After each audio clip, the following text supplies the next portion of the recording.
السر بقى مدفون لسنوات. الحكاية بدات في واحد الدوار هادي في نواحي مدينة أكادير. جوج ديال الصحاب، واحد في عمره 20 سنة والثاني 25 عام، كانوا كيتفارقوا غير ملي كينعسوا. الخدمة بجوج والجلسة بجوج. واحد فيهم خطب بنت الناس وبدا كيجمع الريال على الريال على خوه باش يدير عشة ويستر راسو. ولكن في ليلة ما فيها ضوء القمر صبحت العائلات كتقلب والو، الدراري بجوج غبروا في دقة، التليفونات طافيين والآثار مقطوعة. الدرك الملكي والناس ديال الدوار قلبوا في كل قنت، السبيطارات، الوديان، وحتى الفرادي ديال الحريق في البحر كانت هي الهضرة اللي دايرة.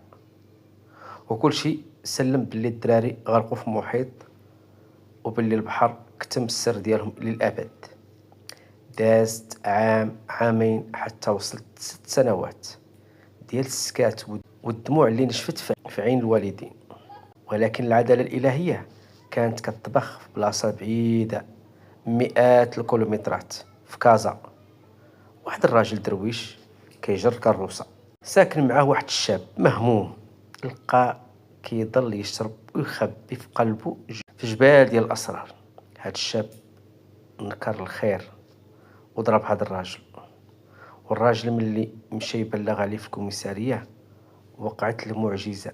هاد الشاب وهو سكران ومرفوع خرج ليه الجنون وبدا كيغوت للبوليس: انا اللي صفيتها لصاحبي هادي 6 سنين في اكادير وهربت. البوليس ما تيقوش في الاول، ولكن ملي قلبوا السجلات لقاو فعلا بلاغ اختفاء قديم بنفس السمية.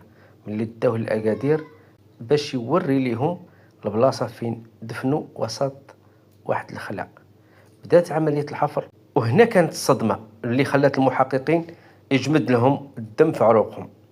هما كيحفروا على جثة الشاب وهو كيخرج ليهم هيكل عظمي ديال واحد الشخص آخر تماما ملوح في نفس المنطقة. شكون هاد الجثة الثانية اللي تلقات صدفة؟ وكيفاش ورقة صغيرة ديال الطبيب كانت مخبية وسط التراب هي اللي غتكتشف لغز جريمة أبشع بكثير كانت كتمشي للقبر؟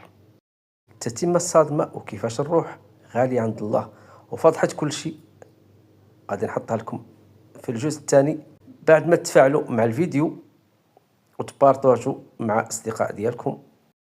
متابعة ولايك وتعليق.